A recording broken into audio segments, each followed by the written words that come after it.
السلام علیکم ناظرین، آپ میرا یوٹیوب چینل دیکھ رہے ہیں۔ میں شراز کاظمی۔ کچھ روز پہلے اسلام آباد میں ہونے والی اپوزیشن جماعتوں کی APC نے پاکستانی سیاست میں کافی گرما گرمی اور ہلچل پیدا کر دی۔ اس APC میں جو کچھ ہوا وہ کافی حد تک متوقع تھا، لیکن کچھ ایسی باتیں بھی ہوئیں جو متوقع نہیں تھیں۔ مثال کے طور پر یہ مکمل طور پر متوقع تھا کہ اپوزیشن جماعتیں عمران خان کو آڑے ہاتھوں لیں گی اور ان کے اپنے ادوار میں جو برے کام ہوئے ان کے نتائج کی ذمہ داری بھی عمران خان کی حکومت پر ڈالیں گی۔ مثال کے طور پر FATF کی گرے لسٹ میں پاکستان کی شمولیت، جس کا عمران خان کی حکومت سے کچھ لینا دینا نہیں ہے۔ پاکستان گرے لسٹ میں جون 2018 میں شامل ہوا تھا۔ تب تک تو وہ الیکشن بھی نہیں ہوئے تھے جن کے نتیجے میں عمران خان حکومت میں آیا تھا۔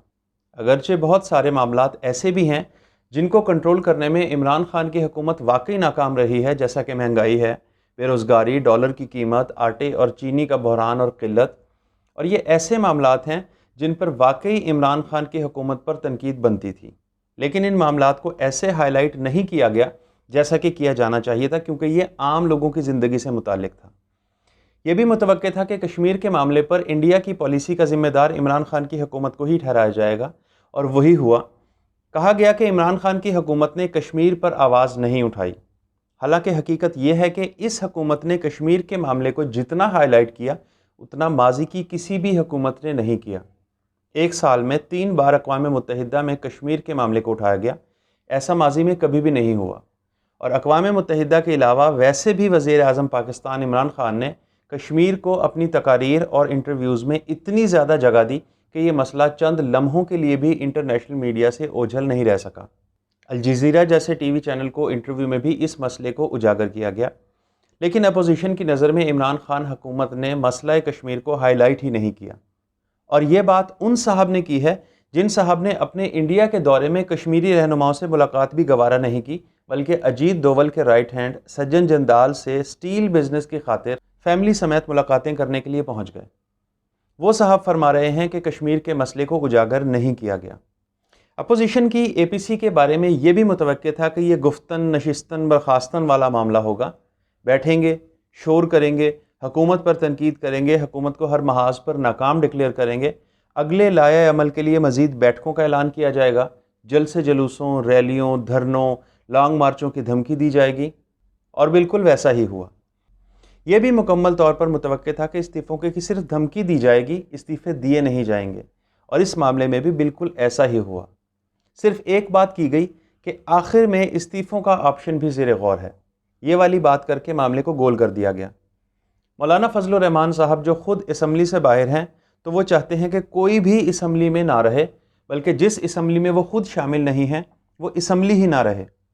وہ فوری طور پر سب سے استعفے دلوانا اور اسمبلی کو ختم کروانا چاہتے ہیں، لیکن جب دیکھا کہ نہ ہی نون لیگ اور نہ ہی پیپلز پارٹی استعفے دینا چاہتی ہے تو موصوف نے اپنے بیٹے کا استعفیٰ بھی نہیں دلوایا۔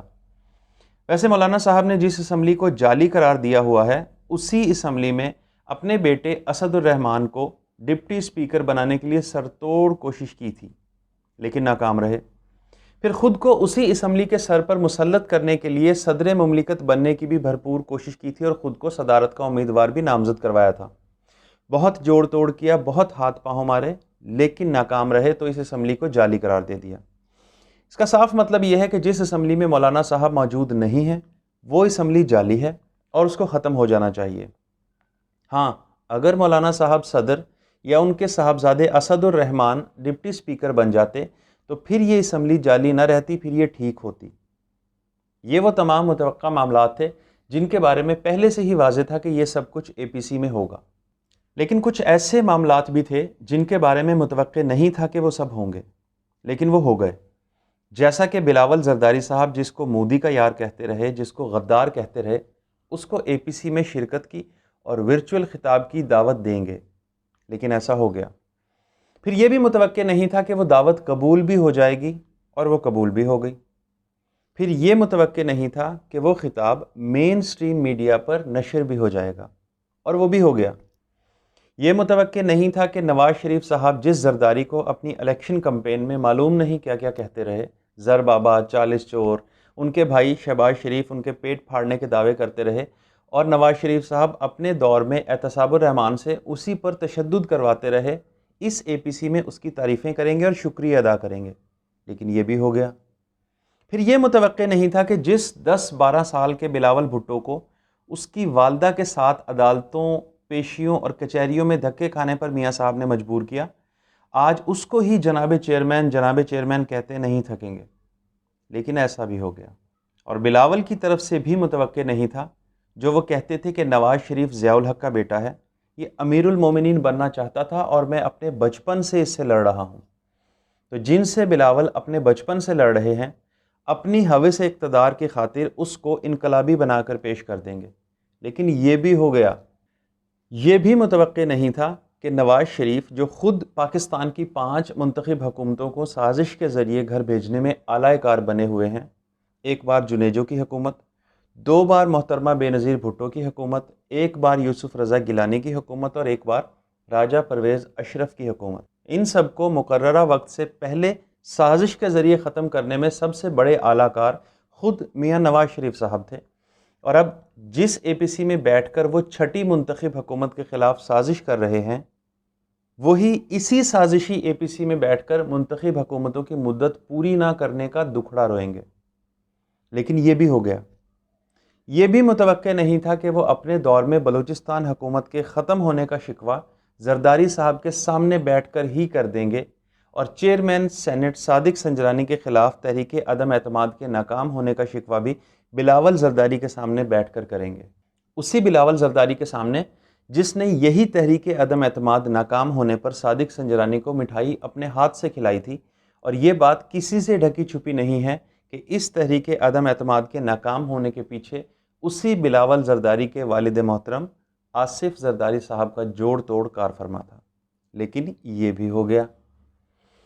میں کافی حیران تھا کہ میاں صاحب ایک دم سے اتنے انقلابی اور جمہوریت پسند کیسے ہو گئے، کیسے وہ اتنی بولڈ اور ایگریسو تقریر کر سکتے ہیں۔ کچھ سمجھ نہیں آ رہا تھا۔ کچھ مصروفیات کی وجہ سے اس پر تحقیق بھی نہیں کر سکا تھا، اور کچھ معلومات بھی اکٹھی نہیں کر سکا تھا کہ اس تبدیلی کے پس پردہ وجوہات سامنے آ سکیں۔ لیکن اے پی سی کے 3-4 دن بعد ہی یہ معمہ حل ہونے لگا، جب سیاسی جماعتوں کے لیڈران کی آرمی چیف سے ملاقاتوں کی تفصیلات سامنے آنے لگیں۔ اور سب سے اہم خبر سابق گورنر سندھ محمد زبیر کی آرمی چیف سے 2 ملاقاتوں کی تھی۔ ایک ملاقات 26 اگست کو اور دوسری 7 ستمبر کو ہوئی تھی۔ ان ملاقاتوں کی خبر سامنے آتے ہی سارا معاملہ صاف ہو گیا کہ کیوں نواز شریف صاحب ایک دم سے انقلابی بن گئے، اور کیوں 10 ماہ کی خاموشی کے بعد ایک دم سے وہ اتنے زوردار انداز میں بولے ہیں۔ محمد زبیر صاحب کی ملاقاتوں کی جو اندرونی کہانی سامنے آ رہی ہے، اس سے پتہ چلتا ہے کہ موصوف کی درخواست پر آرمی چیف صاحب نے ان سے ملاقاتیں کی تھیں۔ جو ملاقات 26 اگست کو ہوئی تھی، اس کے بارے میں غالب گمان یہی ہے کہ وہ 1 ستمبر کو ہونے والی عدالتی پیشیوں کو مینج کرنے کے حوالے سے کی گئی تھی، مگر کوئی فائدہ نہیں ہو سکا۔ پھر 7 ستمبر کو ہونے والی ملاقات 10 ستمبر کی ان پیشیوں سے متعلق ہوئی تھی جس میں سرنڈر کرنے اور سرنڈر نہ کرنے کی صورت میں اشتہاری قرار دیے جانے کا معاملہ درپیش تھا، لیکن یہ ملاقات بھی کامیابی سے ہمکنار نہ ہو سکی۔ نون لیگ نے اپنے عدالتی معاملات سے متعلق پہلے تو سپریم کورٹ کے 3 ججز کو مینج کرنے کی کوشش کی تھی۔ ان کوششوں سے اور متعلقہ ججز سے متعلق سپریم کورٹ کے مشہور رپورٹر صدیق جان صاحب اپنے یوٹیوب چینل پر ایک مکمل ولاگ کر چکے ہیں، جس میں ان ججز کا نام بھی بتایا گیا ہے جن کو مینج کرنے کی کوشش کی گئی تھی، لیکن کامیابی حاصل نہیں ہو سکی۔ اس ویڈیو کا لنک میں ڈسکرپشن میں دے دوں گا، مکمل تفصیل جاننے کے لیے آپ وہ ویڈیو دیکھ سکتے ہیں۔ ججز کو مینج کرنے میں ناکامی کے بعد نون لیگ نے کاسہ گدائی فوج کی طرف بڑھایا، اور انہوں نے معاملات کو فوج کے ذریعے مینج کروانے کی کوشش کی اور فوج کو سیاست میں گھسیٹنے کی کوشش کی۔ وہاں بھی انہیں ناکامی ہوئی۔ اطلاعات یہ ہیں کہ محمد زبیر صاحب نے کراچی سے پہلے رائے ونڈ جا کر ملاقات کی اور پھر وہاں سے پنڈی جا کر ملاقاتیں کی۔ تو یہ کہنا کہ ان ملاقاتوں کا مریم نواز صاحبہ اور نواز شریف صاحب کو علم نہیں تھا، یہ کافی مضحکہ خیز سی بات ہے۔ ان دونوں ملاقاتوں میں نواز شریف اور مریم نواز صاحبہ سے متعلق بات چیت ہوئی تھی، اور آرمی چیف صاحب نے سیاسی معاملات کو پارلیمنٹ اور قانونی معاملات کو عدالت سے حل کروانے کا مشورہ بھی دیا تھا، اور کسی بھی قسم کی مداخلت سے انکار کر دیا تھا۔ یہاں محمد زبیر صاحب کو یہ کریڈٹ ضرور دینا چاہیے کہ انہوں نے اپنے دیگر سیاسی دوستوں کی طرح اپنے لیڈرشپ کو اندھیرے میں نہیں رکھا، کہ ہاں ہو جائے گا معاملہ سیٹل، سب کچھ کنٹرول میں آ جائے گا اور NRO کا کوئی نہ کوئی راستہ نکل آئے گا، کوئی نہ کوئی راہ نکل آئے گی، بلکہ انہوں نے صاف الفاظ میں اپنی لیڈرشپ کو بتا دیا تھا کہ کوئی امید نہ رکھیں، بڑے گھر سے صاف جواب ہو چکا ہے، کوئی امداد نہیں آنے والی۔ بس یہی وجہ ہے کہ جب نواز شریف صاحب کو امید کی کوئی کرن نظر نہ آئی تو انہوں نے اپنے سیاسی کیریئر پر خودکش حملہ کر دیا اور نیلسن منڈیلا بننے کی کوشش میں الطاف حسین بن گئے۔ اب یہ بات مزے کی ہے کہ صحافیوں کا ایک مخصوص طبقہ جو میاں نواز شریف صاحب کو انقلابی ثابت کرنے کی سر توڑ کوشش کر رہا تھا، جن کے خیال میں میاں صاحب نے حکومت کی بنیادیں اپنی اس تقریر سے ہلا دی تھیں، ان کے خیال میں حکومت کا برا وقت شروع ہونے والا تھا، ان کے خیال میں APC بہت پیچھے رہ گئی تھی اور میاں صاحب کی تقریر بہت آگے نکل گئی تھی، محمد زبیر صاحب کی ان ملاقاتوں کی خبر سامنے آنے اور گلگت بلتستان کے معاملے پر آرمی چیف سے سیاسی رہنماؤں کی ملاقات میں خواجہ آصف صاحب، احسن اقبال صاحب، اسعد الرحمان صاحب اور بلاول بھٹو صاحب کے ساتھ ہونے والی بات چیت نے بھی ان صحافیوں کو گونگے کا گڑ کھلا دیا ہے۔ ان کی سٹی ایسی گم ہوئی ہے کہ اب اس معاملے پر ان کا کوئی ڈھنگ کا موقف سامنے نہیں آ رہا۔ بلاول صاحب نے تو اس ملاقات میں ISI چیف صاحب سے گلگت بلتستان میں شفاف الیکشن کی گارنٹیاں تک مانگی ہیں۔ شیخ رشید صاحب بھی آج کل بہت سرگرم ہیں، وہ مولانا فضل الرحمان سمیت دیگر سیاسی رہنماؤں کے پول کھول رہے ہیں کہ کون کون آرمی چیف سے ملاقاتیں کر رہا ہے۔